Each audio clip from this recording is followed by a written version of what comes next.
Excellent. I will go ahead and call the committee of the whole to order. We have two items on the agenda tonight. First is a census update, and then we'll have a EHHS department community engagement briefing. So first up, I have the census update. That's Aaron. Excellent. Hello, good evening, Council. My name is Aaron Raymond, and I'm with the Department of Community and Economic Development. I want to thank you for your time tonight before we dive into some census demographics. My colleague today will also be presenting, and Good evening, Mr. President and Council Member. My name is Chan T, Community Coordinator with EHHS. Great.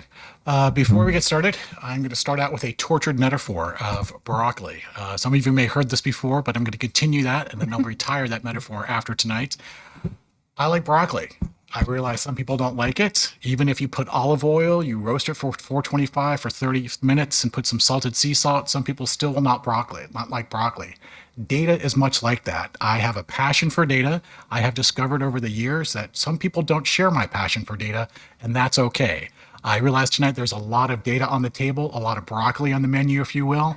It may overwhelm you, and that's okay. It's not meant to overwhelm you. It's meant more to be of a reference as a starting off point, a jumping off point for perhaps future conversations and future deeper dives into data.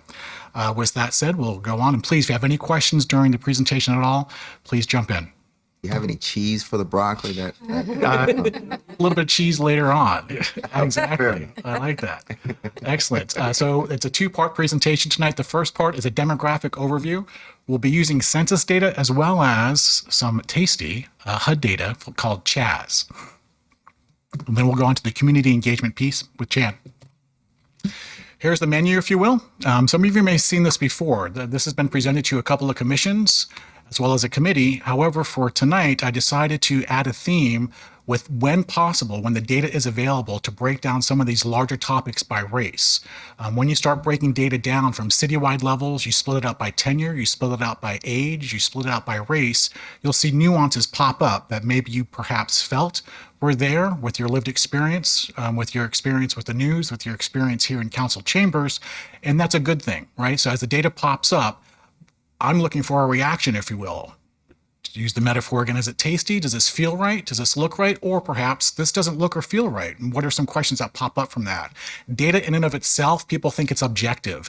Data really isn't objective. It really becomes alive when you start asking questions of the data, and you ask specific questions and you go out and grab the best available data to try to answer those questions.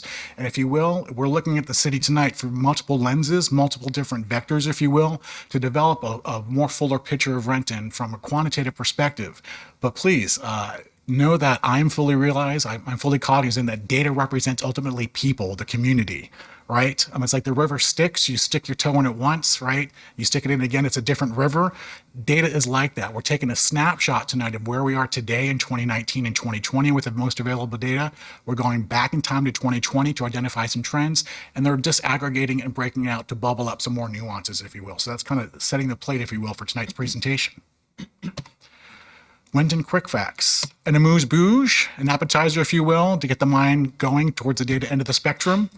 The population for Renton, officially by OFM, the state organization in charge of official statistics for population and housing, Renton has 107,500 residents as of July of this year. It gets updated once a year. We're the fourth largest city in King County. We're the eighth largest city in the state of Washington.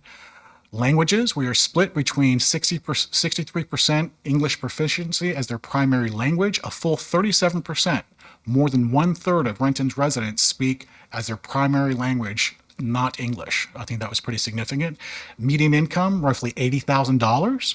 Number of jobs, 61,000 jobs. Poverty level, we take a look at that a little bit later.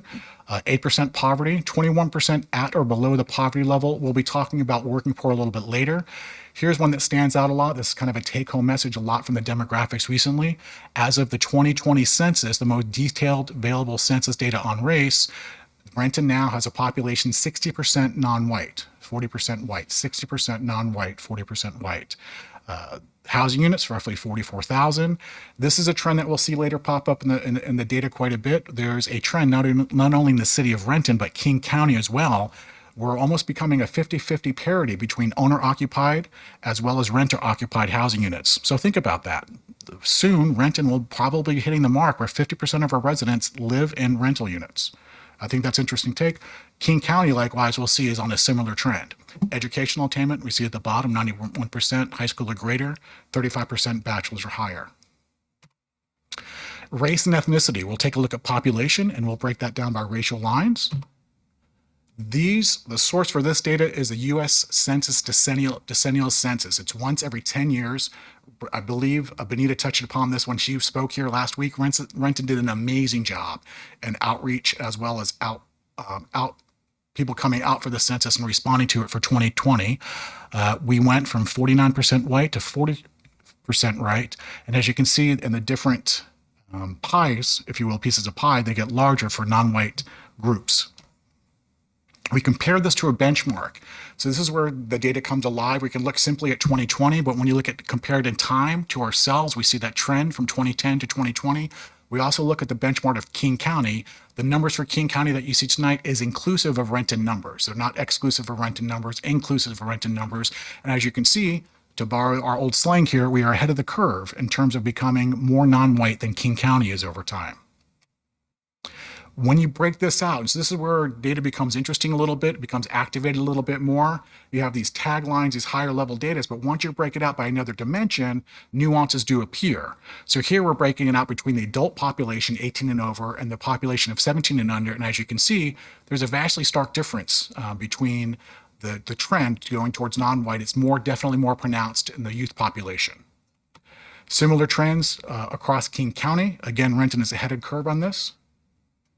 And to help focus the eye, as you can see, in looking at the comparison between the current youth generation from 2020 to the adult population just 10 years ago, you can see that dichotomy, if you will, almost. It's vastly different. And if you were to go forward with this trend, if this trend were carried forward for another 10 years, what might the youth population look like then? What might our adult population look like then? It's interesting food for thought to think about that. And what are some perhaps implications for that? You know, perhaps for parks and recreations, or who are we reaching out to? Parts for our schools, what kind of programs are they doing, et cetera, et cetera. Now we're going to look a little bit at Renton, just in detail for Renton. I like pie charts like as much as the rest of anybody else, but I think it's also important to look at data from different vantage points. A nice vantage point to look at it is through absolute numbers.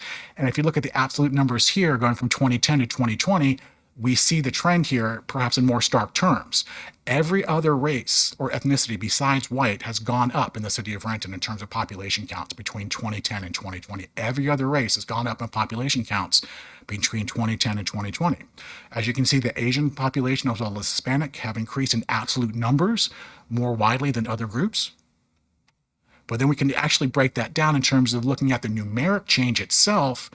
A more nuanced picture itself comes aboard here.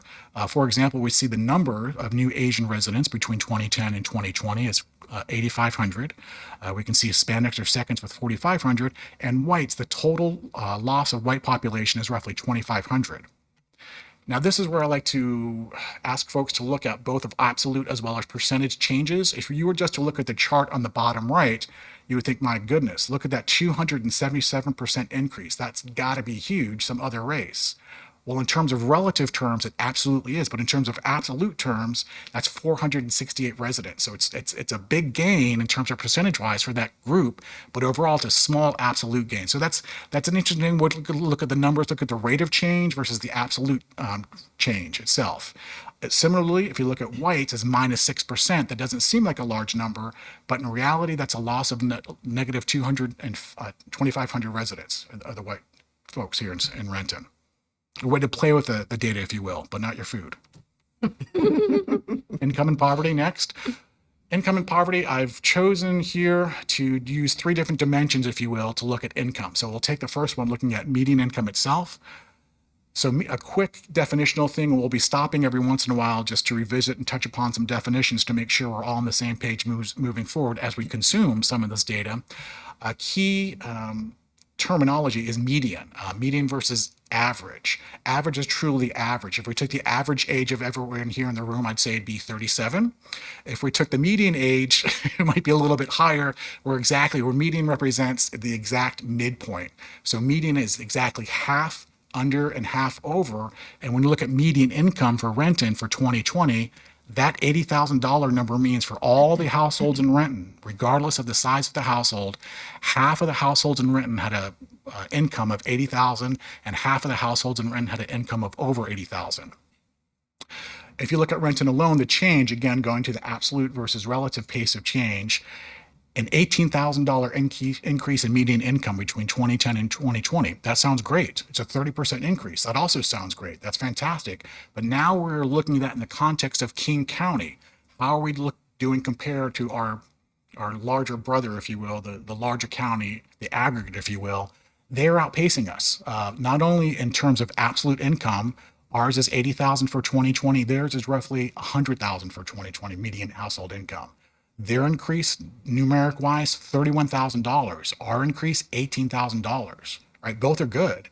A little bit better. They're outpacing us across King County. And overall, that pace of change, pretty phenomenal pace of change in 10 years for King County, median income going up by 46%. This is where we're going to revisit. You'll see a similar trend throughout the rest of the slides. If possible, where the data was available, I tried to disaggregate the data, if you will.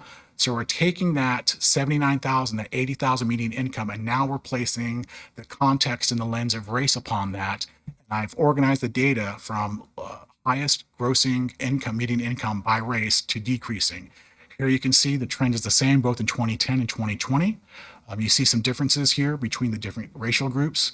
For those that are more text-based, the information is on the bottom as well. And here on the bottom, you can actually see the numeric as well as percentage increases in the respective median incomes for the different household groups here by race. King County, a similar trend in King County as well. As you can see, there's quite a bit of variance here. If you look at King County, Asian population, roughly 115,000 median income versus the Black population of 54,000 for King County. How does that play out in King County? How does the difference here in Renton play out between our racial groups too in terms of median income, et cetera? The pace of change as well as absolute change varies as well by race. Interesting food for thought again. So that's one lens of income, looking at median income. If we look at median income, we can flip the switch, if you will, and look at poverty, right? And poverty is an interesting one. Poverty is a term defined by the federal government in terms of metrics, in terms of the census. Some folks may be surprised. I was incredibly surprised when I found this out. For example, imagine we're in 2020. You are an individual, a single person. If you made $14,000 in the city of Renton in 2020, you are not considered poor by the federal government. You are not considered poor by the state. Exactly. If you not if you lived in Renton, if you lived in Manhattan, or you lived in Oshkosh, North Dakota, or Florida, if you made $14,000 anywhere in the contiguous 48 states, you are not considered poor by the U.S. federal government. So some people are shaking their heads. I had that kind of aha moment as well. So what do we do with that? Well, we can do a couple things with that.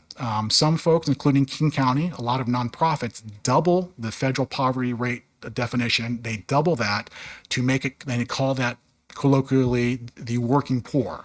So instead of $14,000 in 2020, imagining if you make $28,000 as an individual in 2020. Some people would classify that, some organizations classify that as working poor. Intuitively, that feels a little bit more like it feels better than $14,000 and not being poor. Making $28,000 and you're working poor, that kind of feels more right. However, that's up for debate how ultimately utilitarian that number is.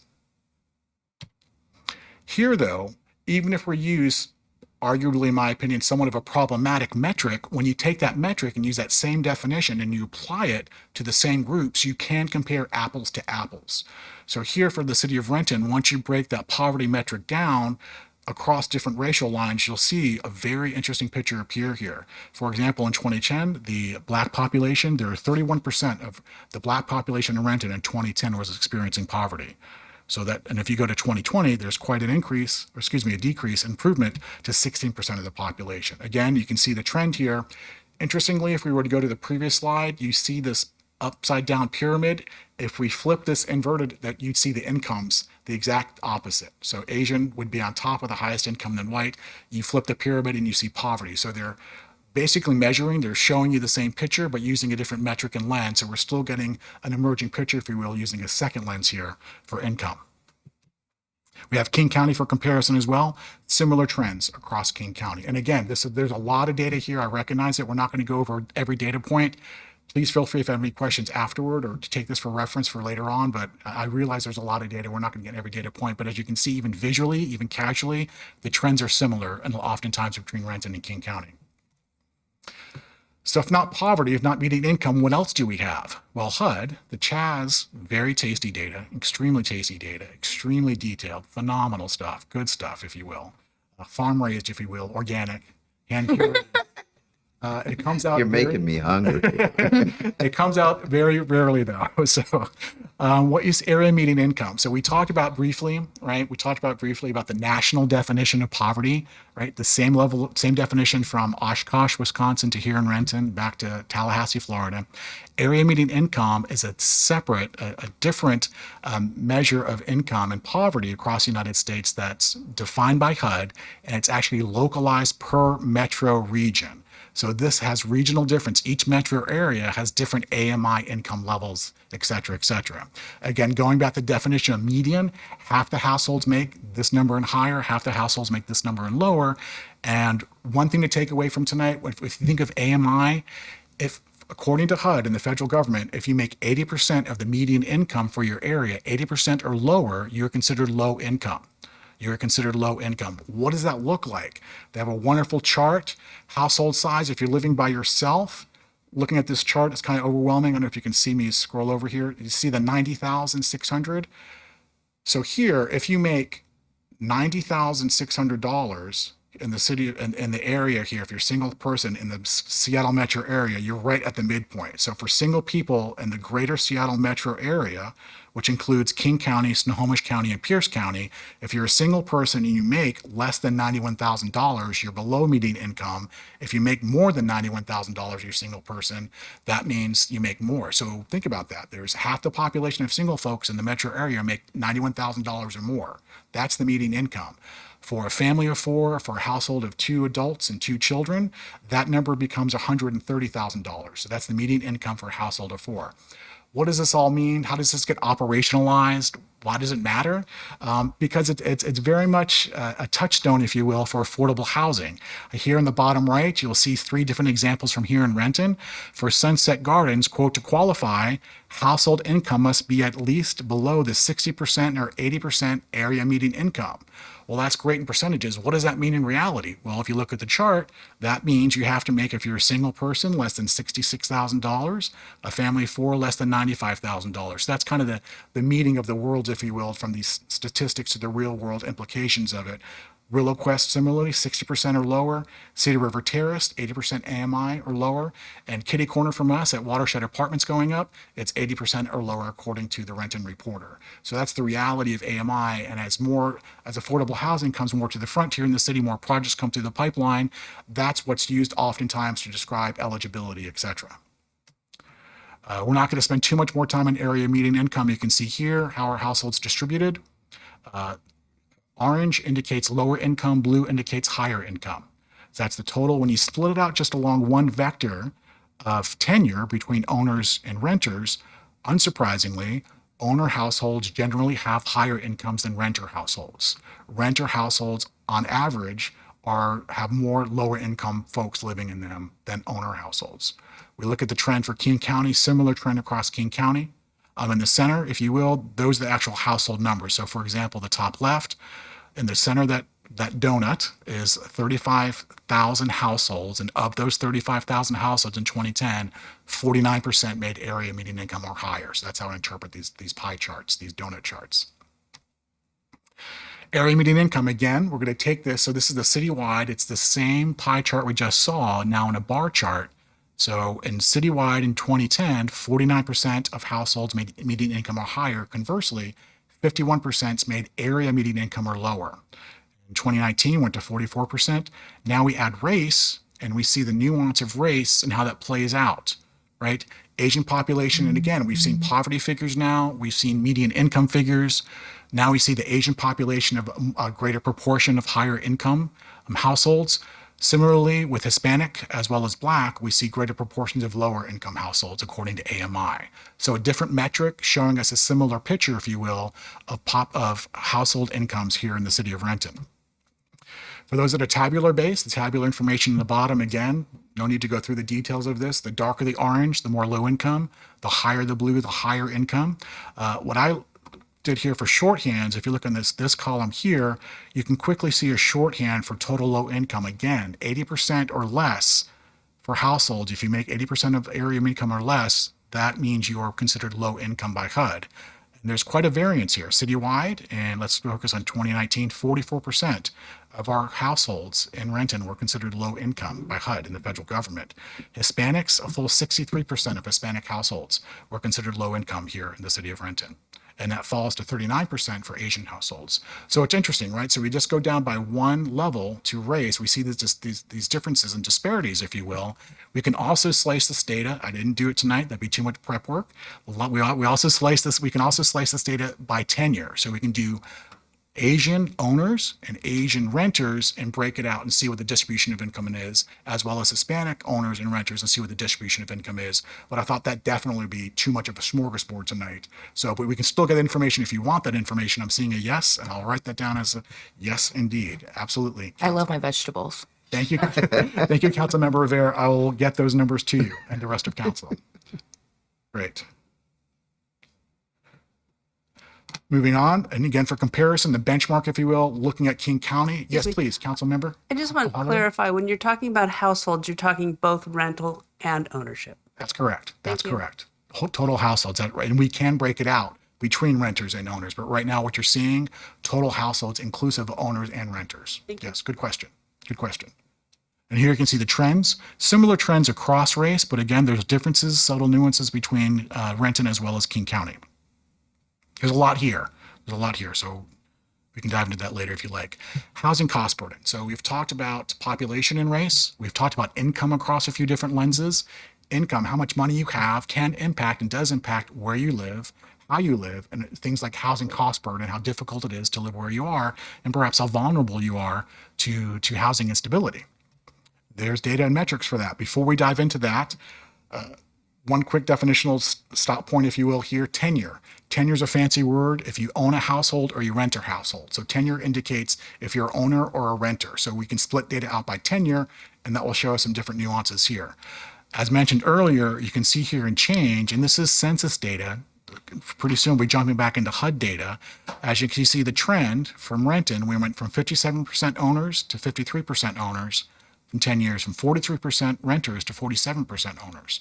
Here, it's interesting, just maybe pause for a second, or maybe a few seconds, and look at the respective increases, right? So we've had roughly 4,000 increases in terms of number of households that are renters versus 1,300 for owners, right? So the pace for renters is increasing. Similar trend to King County. What is housing cost burden? It's a phrase that's often used. There's actual definitions such as poverty, such as AMI.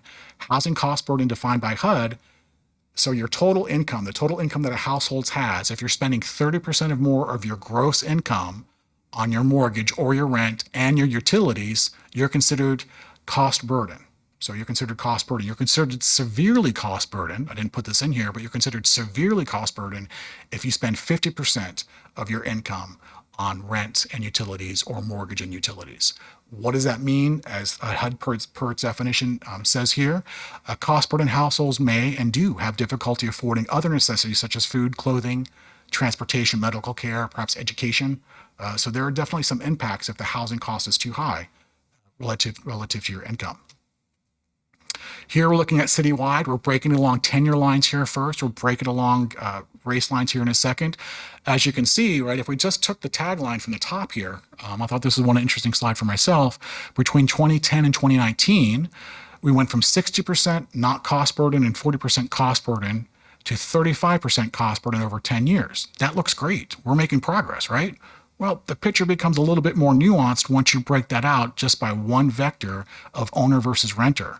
Owners saw a steep decrease from 38% to 27%, whereas renters stayed flat at 43% and 43% cost burden. On the bottom, this is where I think data, sometimes charts. This is where numeric data by itself stands alone. We can see here overall, citywide, there's a decrease of 2% in overall cost burden households. Here, owners, we decreased by nearly 2,000. Nearly 2,000 less owners were cost burden. However, looking at renters, nearly 1,600 renter households, an increase of 1,600 rental households were cost burden. So more renter households were in cost burden, but that was overshadowed by the larger drop in owners who were cost burden. So it's interesting, even that just one level dropping down, you see a nuance and trend pop up that may have otherwise been obscured. Similar trends with King County. King County, there's fewer cost burden owner households, but there's more renter cost burden households as well. We are not unique for the situation here in the region. Housing cost burden, same information again. We have it here citywide. All these numbers are citywide.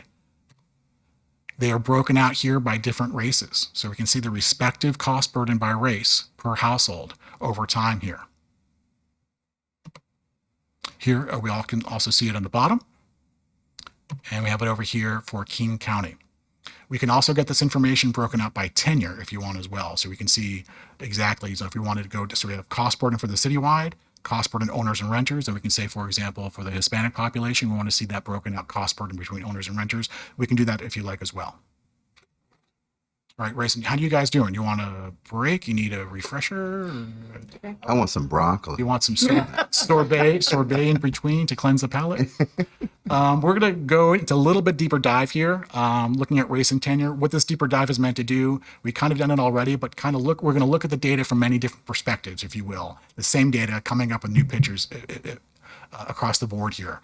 How has the split of owners and renters changed over time? So we're picking up at that trend again. Renton is becoming an increasingly more renter household city, almost a parity, a 50-50 split. If you will, we see the numbers here. This is HUD data. We see the balance in here. We have the total numbers as well as percentage here. And over here, we can see it play out again. Owner households up by 500, yet renters up by 3,600, right? And there's a percentage increase there. How has the split of owners and renters changed over time? And here we are splitting out tenure, Councilmember Rivera.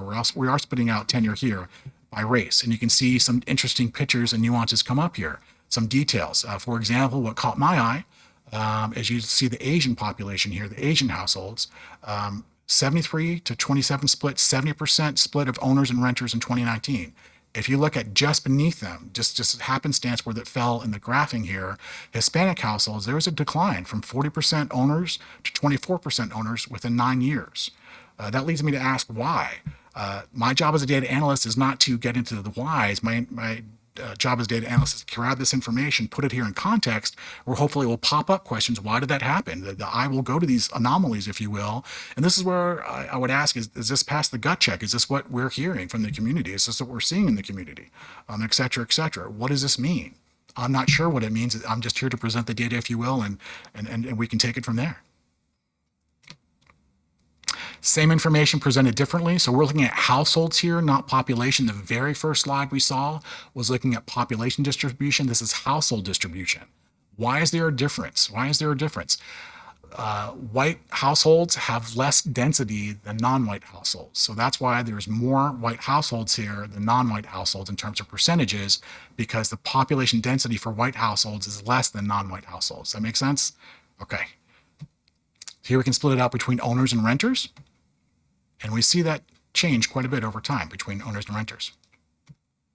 On the bottom, for those that are tabular oriented, and here on the right, this is another thing that popped out for me. As you can see here, so of the 4,000 new households between 2010 and 2019, all but 35 were created in non-white households. So what does that mean, a new household? Does that mean a new apartment building? Well, yeah, new apartment buildings, but also somebody moves out, a family moves out, a new family moves into that house. That's also a creation of a new household. So there's a constant churn on a day-to-day basis. New people, new families are moving into Renton.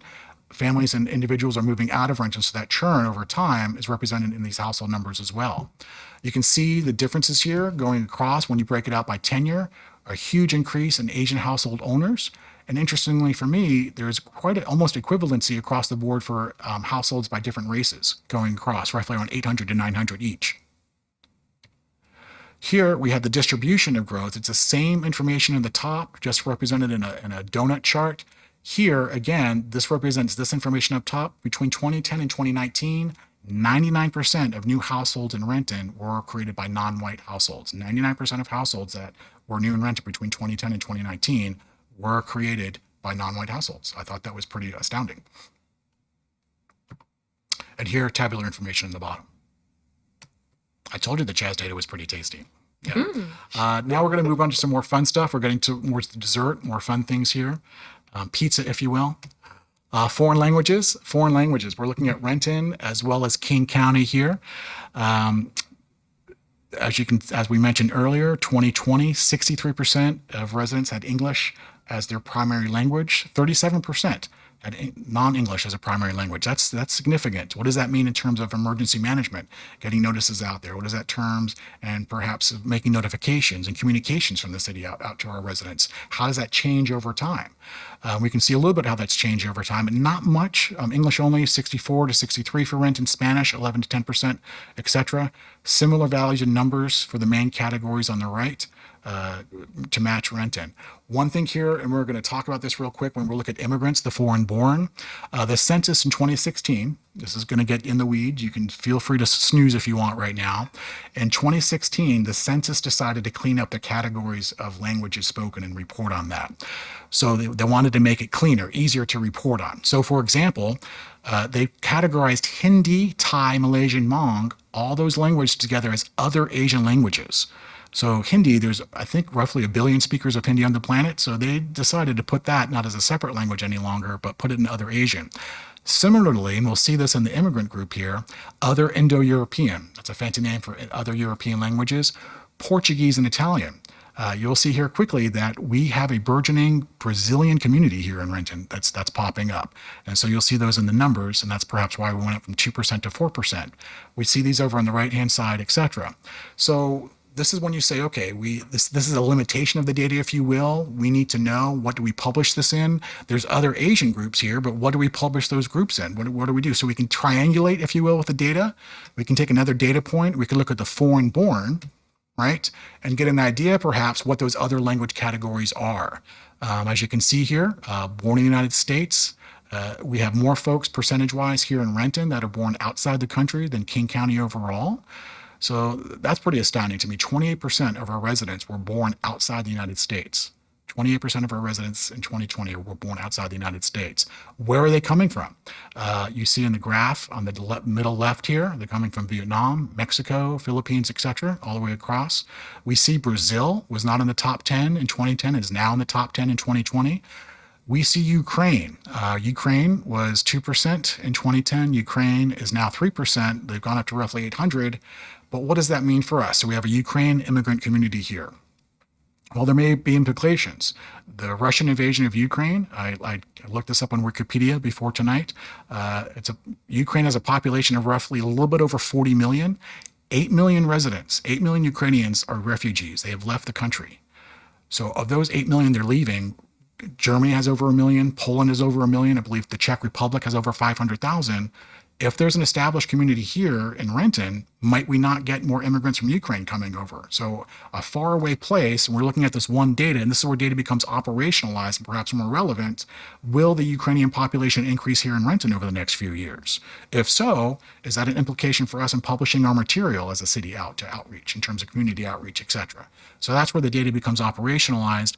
On the right, and I know Administrator Van Cleve likes this number, and so do I, if you look in the middle chart on the right, the Indian population has more than doubled within 10 years.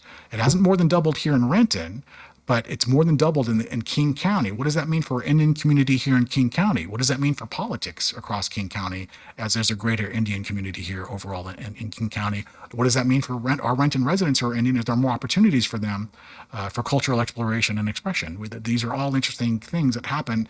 And again, like the river Styx, you stuck your toe in it twice. It changes over time. Another 10 years, I'm really interested to see, God willing, if I'm here, to see what these stats look like 10 years from now as well. Finally, educational attainment.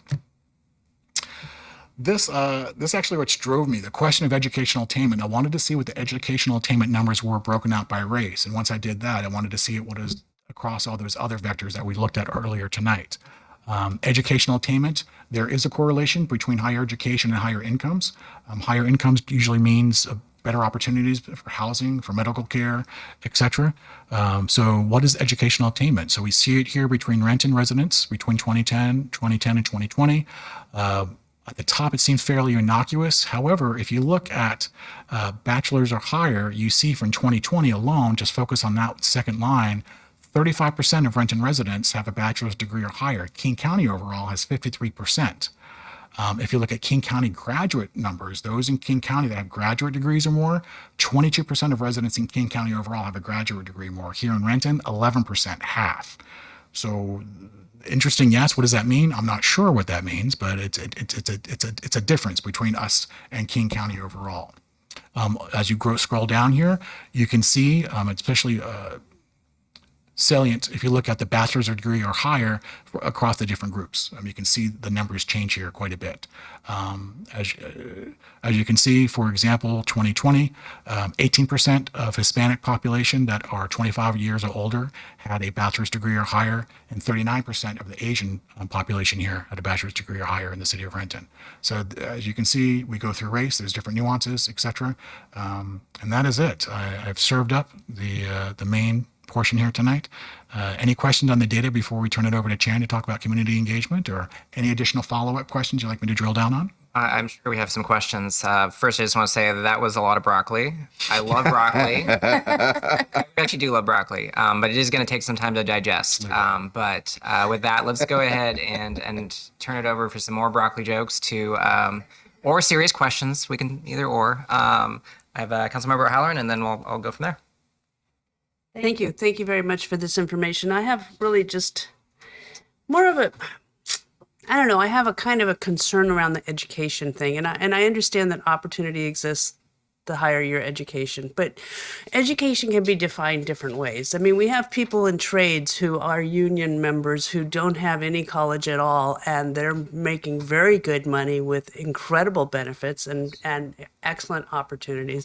We have people who are in the hospitality or restaurant industry who may or may not have a college degree, and I'm sitting here, I don't have a college degree. So I kind of struggle a little bit. I mean, whose definition is that? And can we think about using a different definition of what education means? I mean, I could be a certified truck driver making $250,000 a year. So I don't know. I just struggle with that a little bit. Maybe you can help me with that. Is this a rhetorical question, or would you like? I fully agree with you. And again, demographics and this data point is exactly that. It's one singular data point, and you're pointing to some inherent limitations of the data, right? It doesn't match the full lived experience of everybody that this data point captures, right?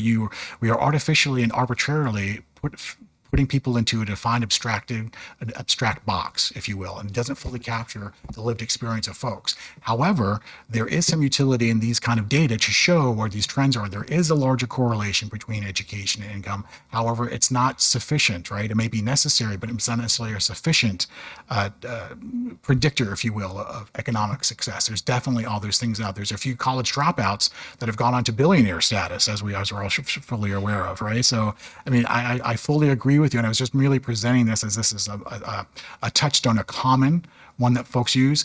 We have been asked to give this presentation to RTC, to their equity group and their leadership team, and I'm sure they will have many things to say about this. And perhaps with them, we can partner and come up with more meaningful and more diverse and more inclusive metrics along the education front. So it's a very good point, Councilmember O'Halloran. Thank you. I'm going to go to Councilmember Albertson and then Councilmember Vaughn.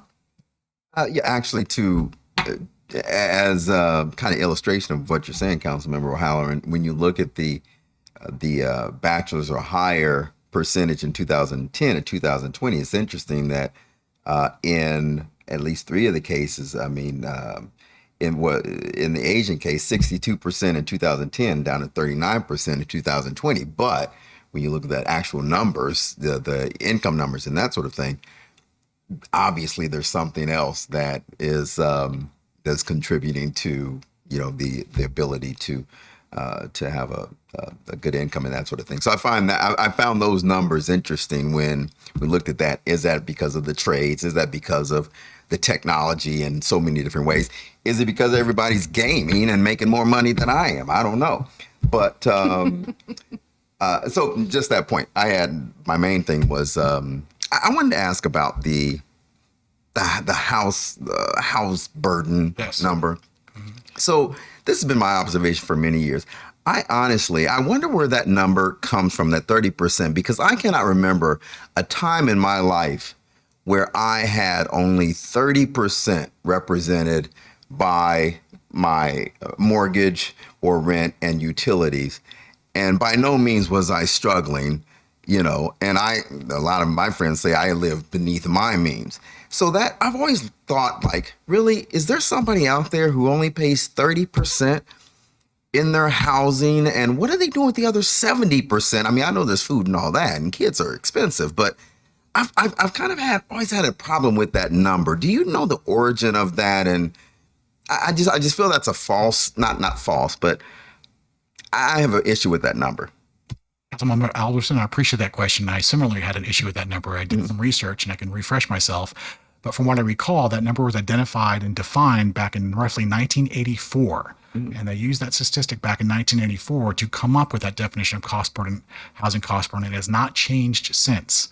Does it match reality today? Perhaps not. I can do a deeper dive for you, get in touch with the HUD folks and see where that number came from, and I'll give you a more definitive answer. But my understanding is in the early to mid 80s, that number was defined and has been used since to find housing cost burden, and has been using that as a touchstone. From a data perspective, it is 50% or higher is considered severely cost burden. So perhaps maybe households in the early 80s, there weren't that many severely cost burden. Now there are. There is also the terminology of being house poor, which some people strive for, to buy a house and you're house poor as a means. So there's a lot of different things going on here, but I will follow up and get a more definitive answer for you, where that came from and or why hasn't it changed. It's a great question. Okay, thank you. Absolutely. Member Bell? And then Councilmember Rivera. Yep. Thank you, Council President. Thank you for presentation. I know we're beating a dead horse in some ways. I'm a vegetarian vegan, so I don't want to beat anything here. But to Councilmember O'Halloran's point, as well as Councilman Albertson, and being on the Renton Technical College Foundation Board and seeing my family going through the trades and owning businesses, restaurants, and being the only professional degree holder in my family, given our background as former refugee, I think there is something to be said about these data, right? And then as we're talking about the increase or decrease in the Asian population, I think in any generally blanket statement here of ethnic communities and folks who come to this land with certain culture or ability to whether it's cooking food or whatever it is, that small business is kind of the general progression, right, into wealth. And so that's kind of my comment on that. And in terms, it actually is a reverse for those graduating with bachelor's and master's. Sometimes they're more in debt than those who come out through the trades. I'm all about the trades person.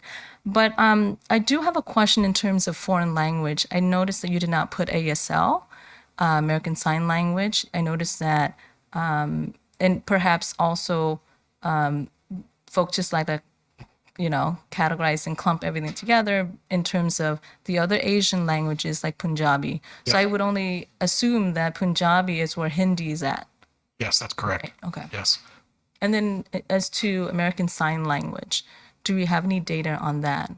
I will research it and see what the census has for ASL. That's a great question. I'm unaware of any data sources right now, but I will find that. You're welcome. Councilmember Rivera? Thank you, Council President.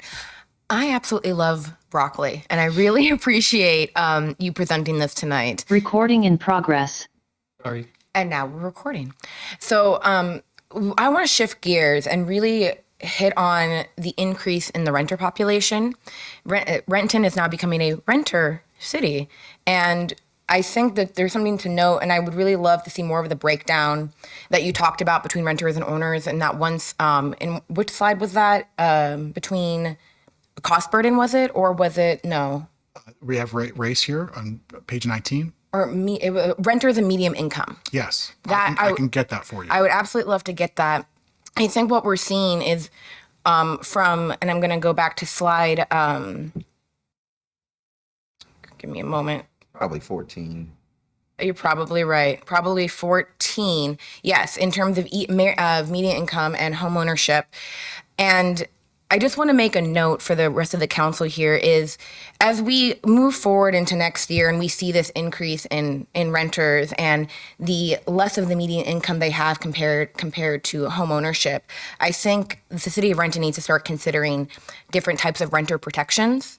As we've seen the end of the eviction moratorium, and we're seeing sometimes a ridiculous increase in rent with no notice to renters, right? That can incredibly harm someone with, low income, lower on the medium income, really high move-in fees, really high late fees.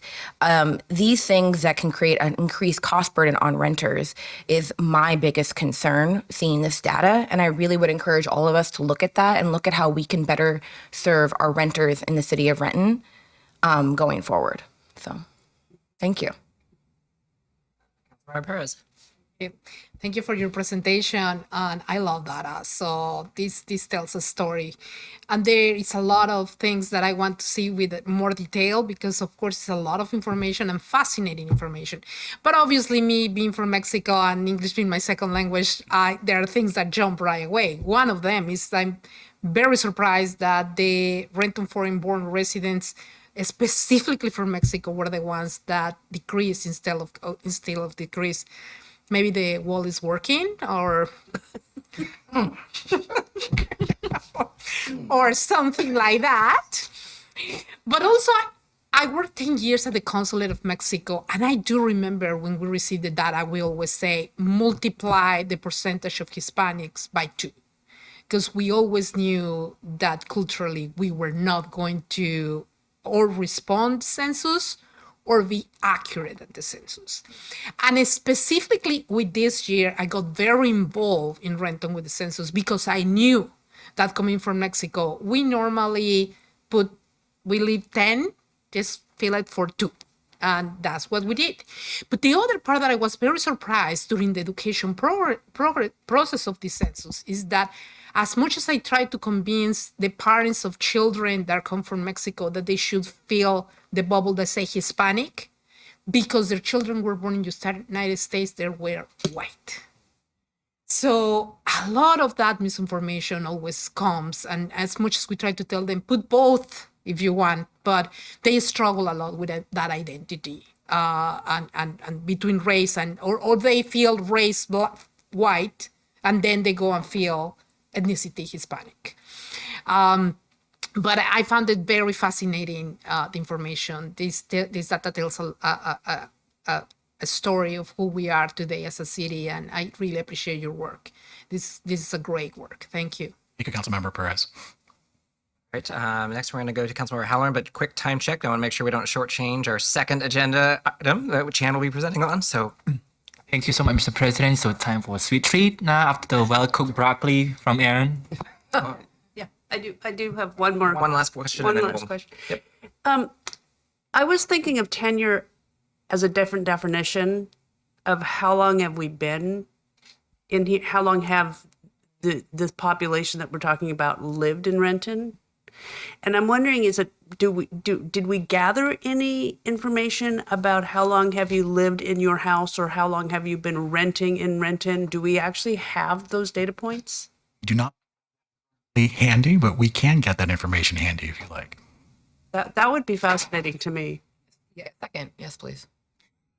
I will be following up to make sure I have all the requests in line and on deck for coming back to you guys. Thank you. Thank you very much. All right. Quick comment from me, and then we'll go on. And that was just I wanted to chime in certainly on as the only person who works at a four-year education institution, as far as I know. I would love to push back and have that debate on the value of a college degree. But I can generally agree that it is correlative to incomes. And I'm sorry, the only other person. Yeah. The only other person, go Red Hawks.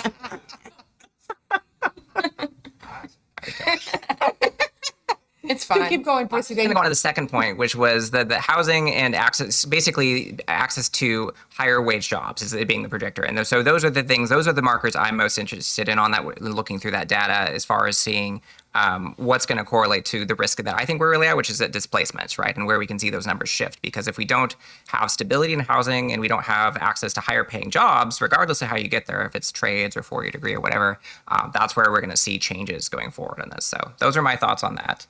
And yes, we're going to move on past that part. It's perfectly fine. We You can have some figured it. fun. All right.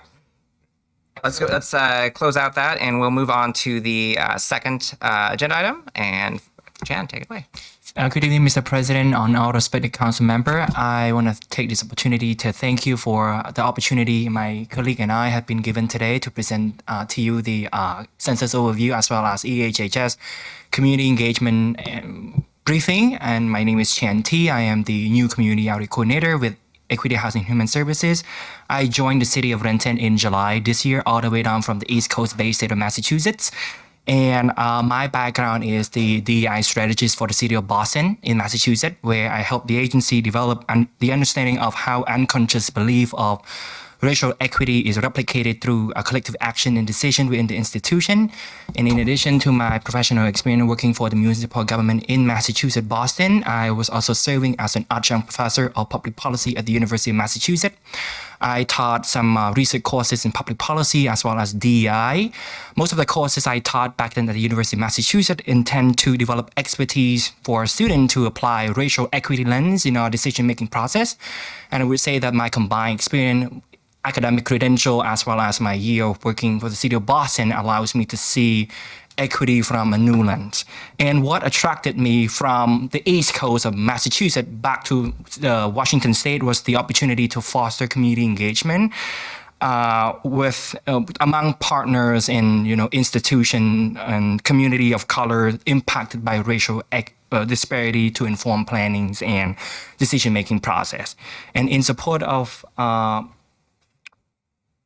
the city goal of equities and inclusion as defined by the city business plan, which is one of core responsibility for my position, I have been working closely with our equity consultant, Benita Horn, to begin memorializing and understanding what have been done in the past around equity, around community engagement, and perhaps looking at continue the effort around engaging with socially excluded population and to ensure that a marginalized community member in Renton are able to thrive with the resources available to them, and to ensure that disparity in opportunity and services are also minimized.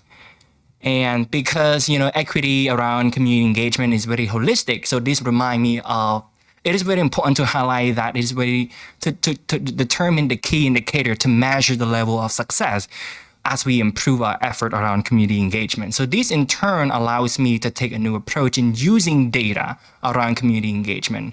So as I begin to operationalize equity to foster community engagement via quantitative data approach, I have been involving in a number of conversations around mapping out, human services rendered by granted agency, because these data sources tell a new story: who is receiving services, who is not receiving services, who has been served, and who has been excluded. They are part of the community, and they are important because no matter where they stand on the economic spectrum, but the data can influence how we conduct community engagement from a data-driven lens. And participating in Recognized Neighborhood in the Neighborhood program in relation to the citywide demographic is also now in the process of being created and mapped. This is one of the long-standing form and old form of community engagement.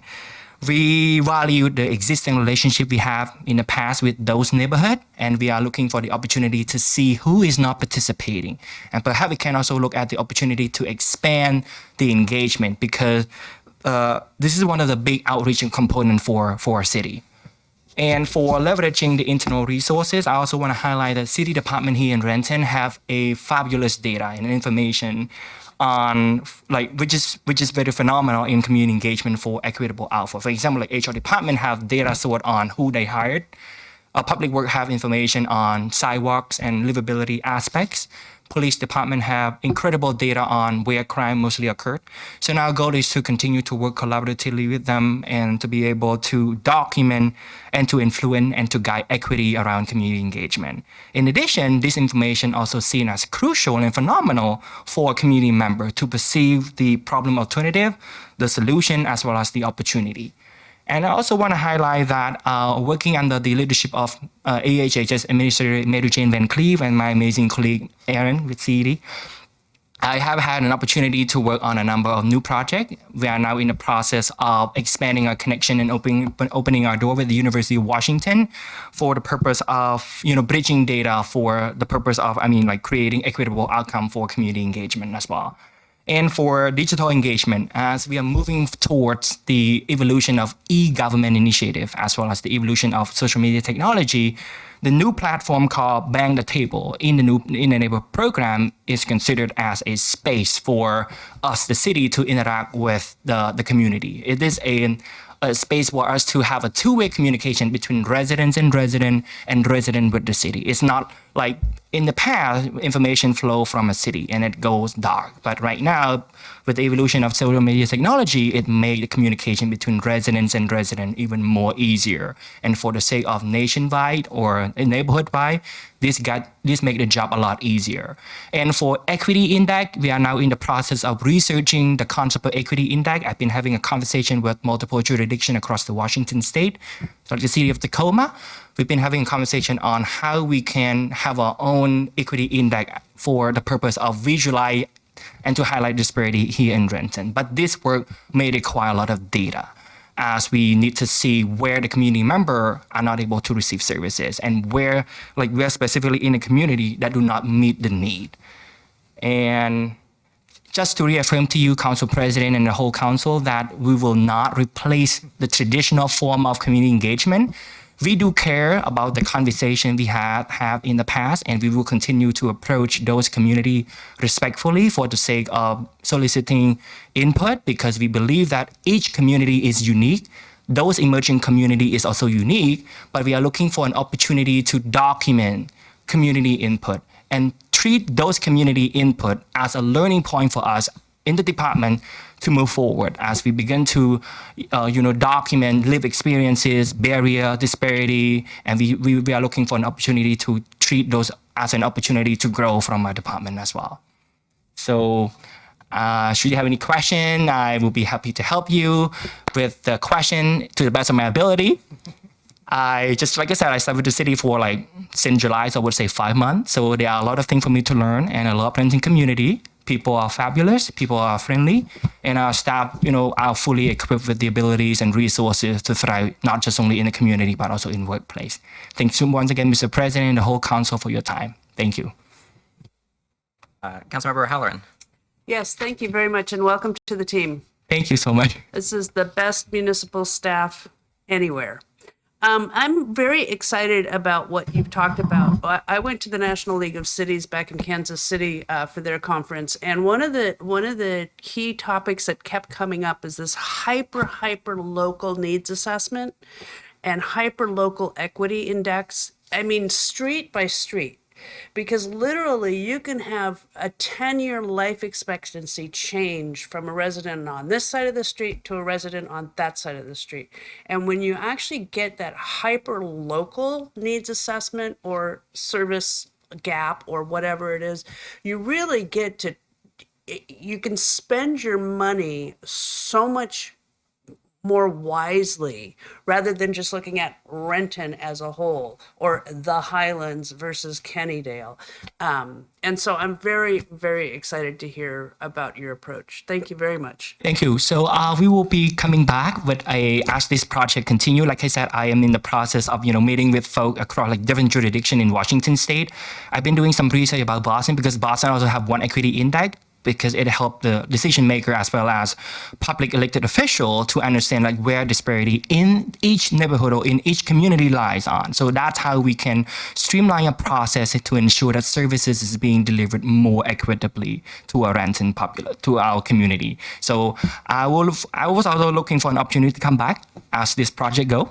So I'm so excited for this work as well for equity because that's part of my work I have done in Boston as well as my academic credential when I teach at the University of Massachusetts as well.